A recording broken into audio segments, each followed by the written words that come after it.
Do you feel like you've ever, like you say, like you like to not act out of fear?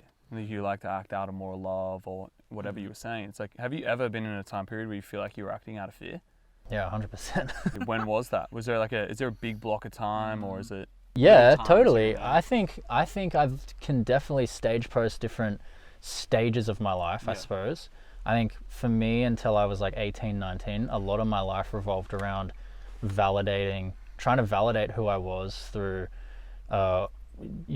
different girls, or who can surf the best, or like XYZ, all these little trivial things or whatever, because I was so insecure as a boy. And then I think you have a time where you just, I think for men there's a real rite of passage that you walk through where you become a man. And I know for me, what was that for you? For me, it was shedding off of insecurity and shedding off of, decision making out of fear and all those sorts of things. But it's a progressive journey. Like I know for me right now, I'm always, we were talking about this earlier, I always try to be really introspective and debrief around bigger scenarios or situations that happen in my life, whether it's just a journaling thing or just being really, I don't know, mindful, just taking time to think about a situation and just write some things down and go like, am I actually functioning out of fear right now? Am I functioning, like, what is my driving force right now? But yeah, there's too many times to even like be able to label it. But like, I genuinely think I don't even recognize who I was when I was 18, 19. And then I think I had pretty crazy life-changing experience when I found the Lord, like Jesus, had a faith, built a real faith in him when I was like maybe 21 or 22. And then that was a big shining a torch on like a lot of issues, but a real grace to be able to walk through those issues. And then even I'd say 25, I actually did Jordan Peterson's self-authoring. No way you've done that. I've been looking to meet someone who's done that for so long. Really? Yeah, I did it, and it actually changed my life completely. Wow. Yeah, I had a really crazy week from memory. Yeah. What? Can we dive into that? What is that actually like? So context, I'll give you some context. So basically what it is it's, so Jordan's obviously clinical psychologist. So yeah, he's at the top of his mountain, let's say. Very, very, he's an unbelievable man. Like if I could meet 3 people, dead or alive, and sit down and have a beer with him, he'd be one of them for sure. Wow. Yeah.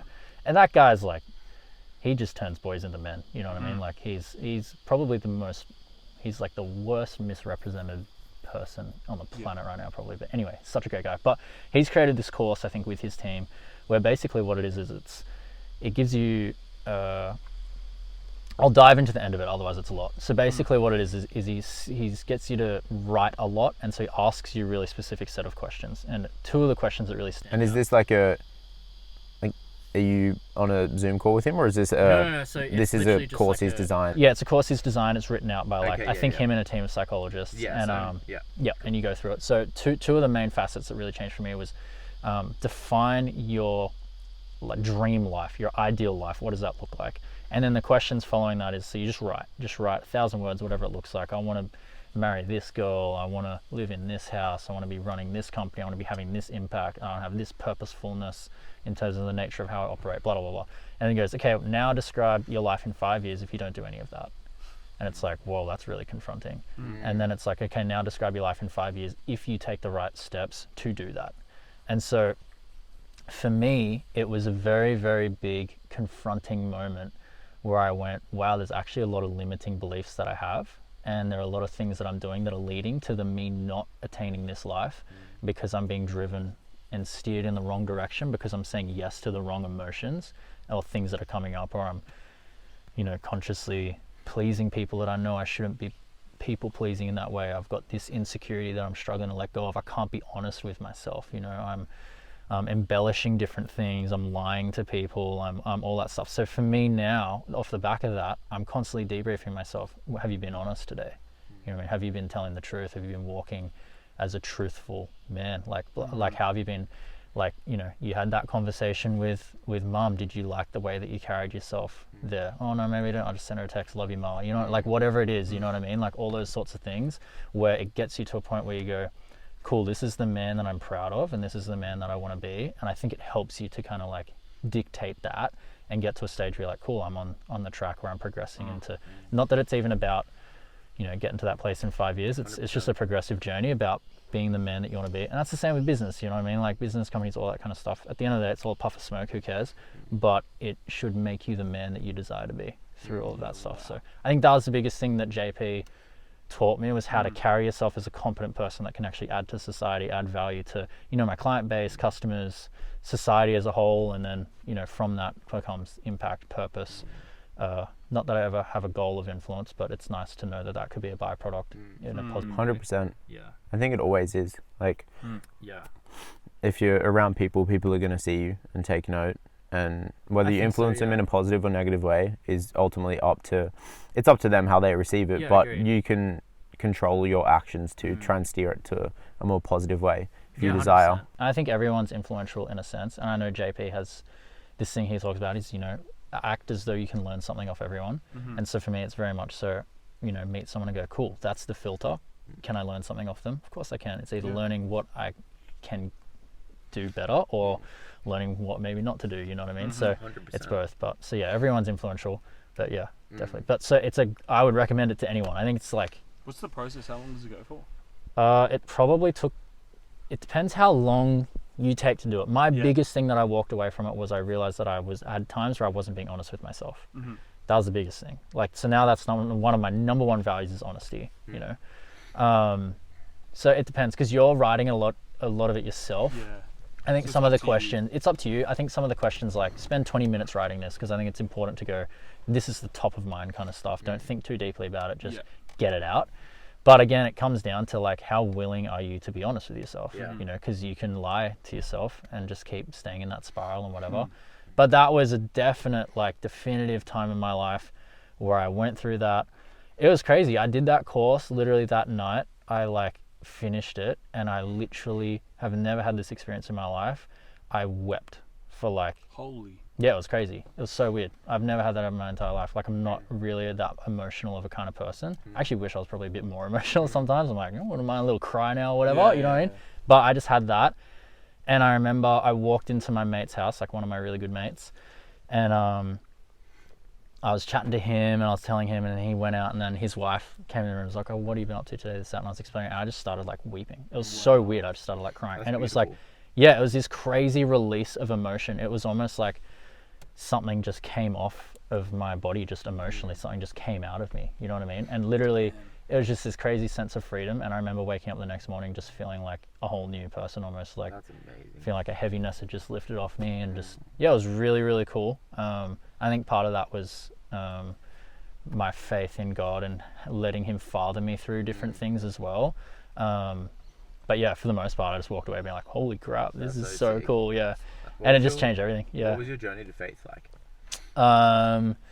So I grew up with, like, my mum and dad are believers.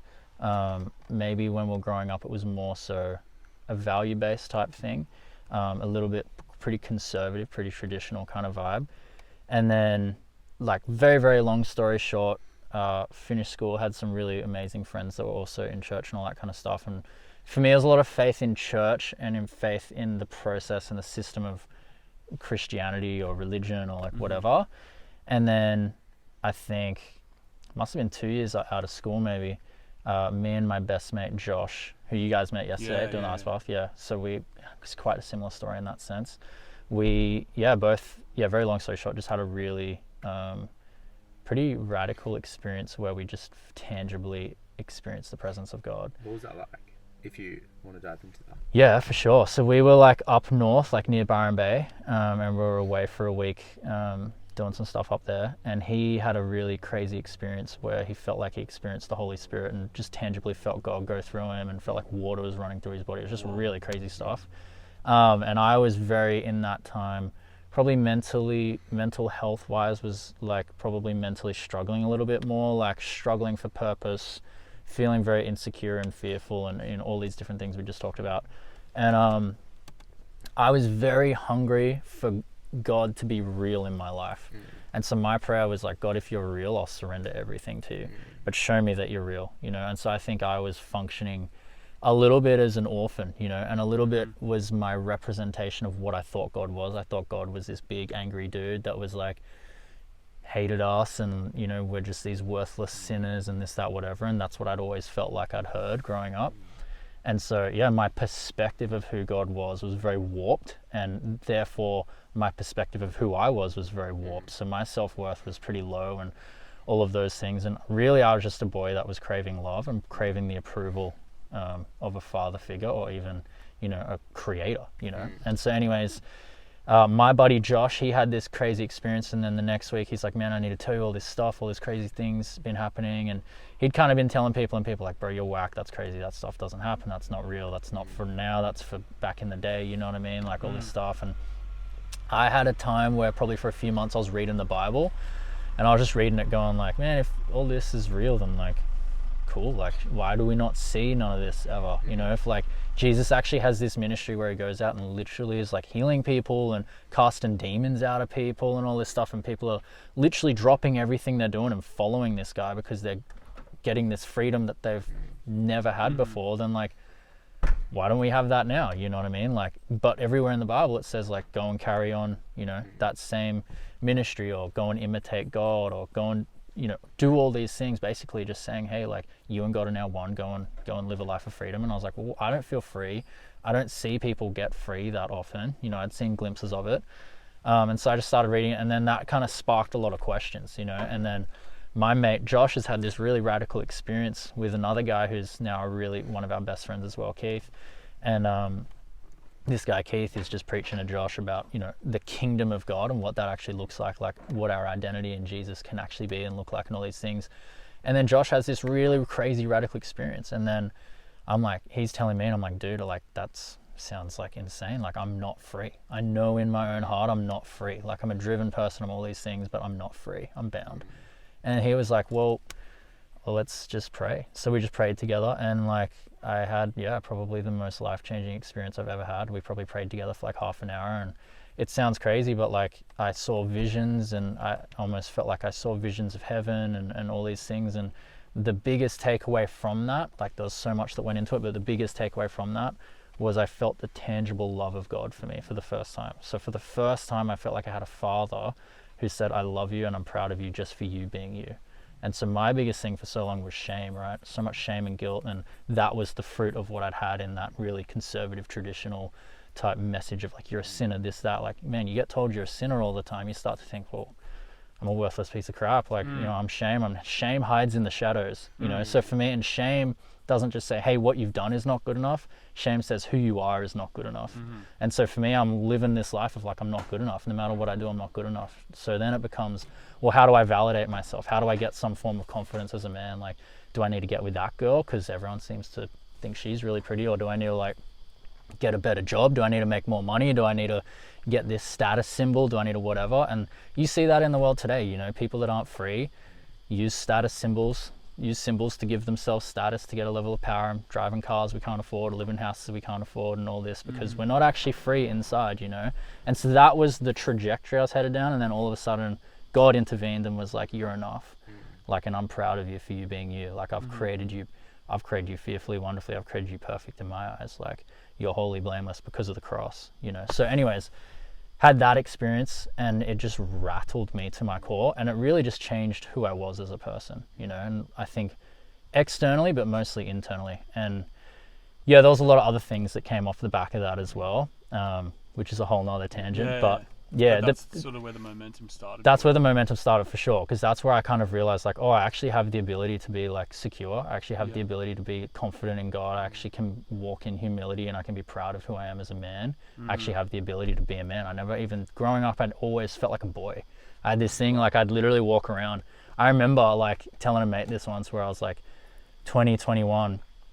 I'd literally see myself in a mirror or something and think, oh my gosh, wow, I'm like a man, I'm not a boy. But in my head, my inner picture of myself was such a boy, such an orphan that just didn't experience or know love, or didn't feel worthy to actually be loved. And so then as soon as I had the approval of God, the creator, be like, you're enough, I love you for you.